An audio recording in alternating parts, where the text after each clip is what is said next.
Hello बच्चों, let's read the question. So the question over here says, explain the original idea of tracing evolutionary relationship. ठीक है, तो यहाँ question में कह रहे हैं कि एवोल्यूशनरी रिलेशनशिप को ट्रेस करने का ओरिजिनल आइडिया क्या है. ठीक है, इसके पीछे का लॉजिक क्या है, किस तरीके से किया जाता है. तो इस क्वेश्चन का की कंसेप्ट क्या हो जाएगा. इस क्वेश्चन का की कंसेप्ट हो जाएगा idea of tracing evolutionary relationship.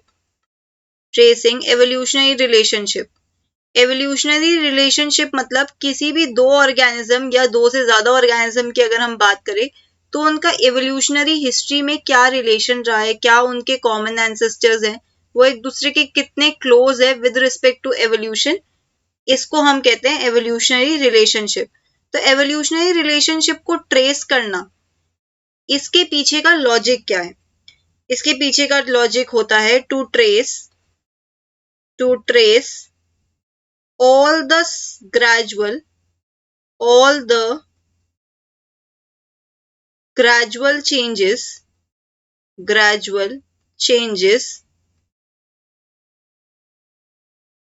that lead to formation of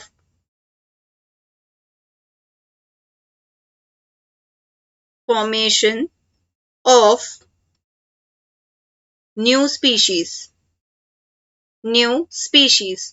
अब ये जो एवोल्यूशन है ये हो रहा है, हमें कैसे पता चलेगा. एवोल्यूशन हो रहा है ये हमें ऐसे पता चलता है क्योंकि न्यू स्पीशीज बनती है. इसका मतलब एवोल्यूशन का रिजल्ट क्या है, नई स्पीशीज बनना. ये जो नई स्पीशीज है ये ऑल ऑफ अ सडन नहीं बनती है. पिछले स्पीशीज में जब छोटे ग्रेजुअल चेंजेस आए होंगे उनकी वजह से क्या होता है, नई स्पीशीज बनती है. अब वो सारे चेंजेस जब हम ट्रेस कर पाए, इसी को हम कहते हैं to trace the evolutionary relationship. Right, तो हम ये कहते हैं कि evolution all of a sudden नहीं हो रहा है, ग्रेजुअली हो रहा है. उन सारे छोटे स्टेप्स को अगर हम जान पाए तो हम कहते हैं कि हमने पूरा पाथ जो है वो ट्रेस कर लिया है कि वो किस पाथ के थ्रू हुआ है. Right, so we can write over here to identify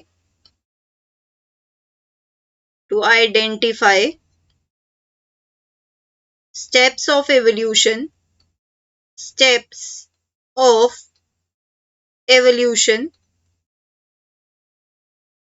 common ancestors,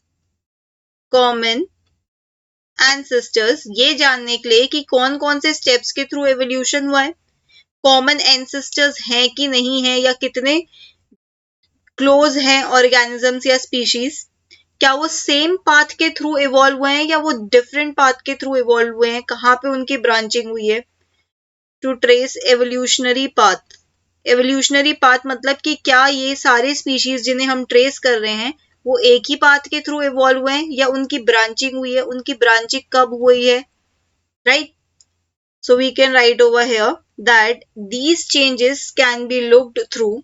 ये जो एवोल्यूशनरी चेंजेस की बात हम कर रहे हैं जिनको हमें ट्रेस करना है, उनको हम कैसे देख सकते हैं, उनको हम देख सकते हैं through fossils. So these changes can be identified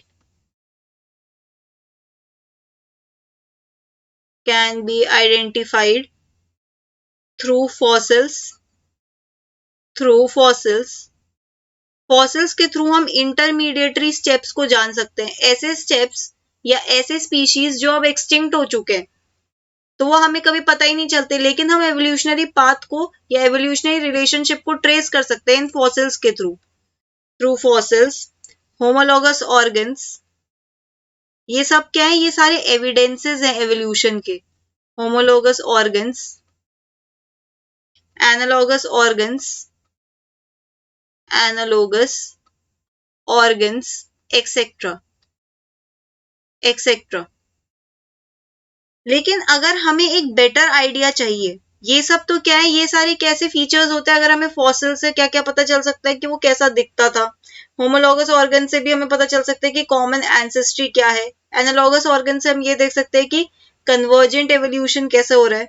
लेकिन अगर हम फॉसिल्स से कुछ डीएनए एक्सट्रैक्ट कर सके या किसी भी ऑर्गेनिज्म का अगर हमें डीएनए मिल जाए और अगर हम उस डीएनए और प्रोटीन के सीक्वेंसेस को आपस में मिला के देखें कि कितनी सिमिलैरिटी और कितने डिफरेंसेस हैं, तो इसको हम क्या कहते हैं, मॉलिक्यूलर फाइलोजेनी। मॉलिक्यूलर फाइलोजेनी में 2-4 ऑर्गेनिजम्स जिनके बारे में हमें पता करना है, जिनका हमें एवोल्यूशनरी रिलेशनशिप जानना है, उन ऑर्गेनिजम्स के प्रोटीन सीक्वेंसेस और डीएनए सीक्वेंसेस को क्या किया जाता है, आपस में अलाइन किया जाता है, ये देखने के लिए कि इनमें कितने कॉमन सीक्वेंसेस हैं या कितनी इनमें सिमिलैरिटी है। जितनी ज्यादा सिमिलैरिटी होगी उतने ज्यादा वो क्लोज होंगे in terms of evolution, right.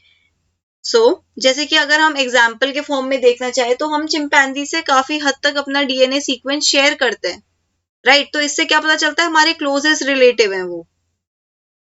however however better idea can be gained through study of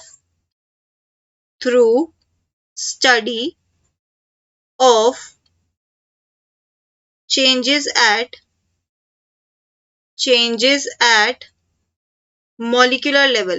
molecular level मतलब प्रोटीन्स, डीएनए, इन सबको देखकर molecular level, like DNA and proteins, like DNA and proteins। और इस फील्ड को हम क्या बोलते हैं, जिस फील्ड में हम इस टाइप की स्टडी करते हैं उसको हम कहते हैं molecular phylogeny. Molecular phylogeny.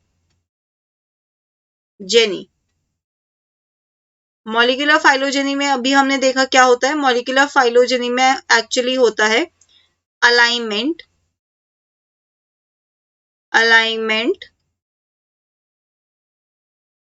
of DNA, alignment of DNA sequences of different species help in knowing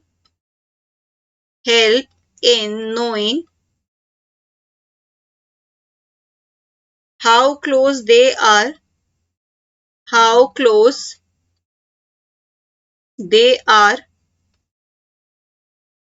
in evolutionary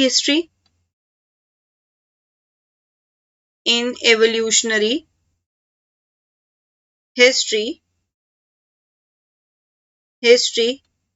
also we can know about their common ancestor,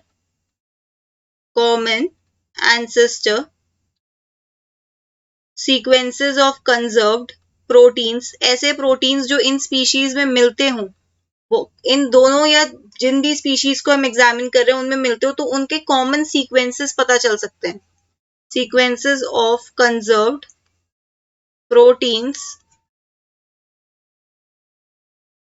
etcetera, right. तो ये है original idea of tracing evolutionary relationship. So that's it for the question. Hope you understood it well. Best of luck.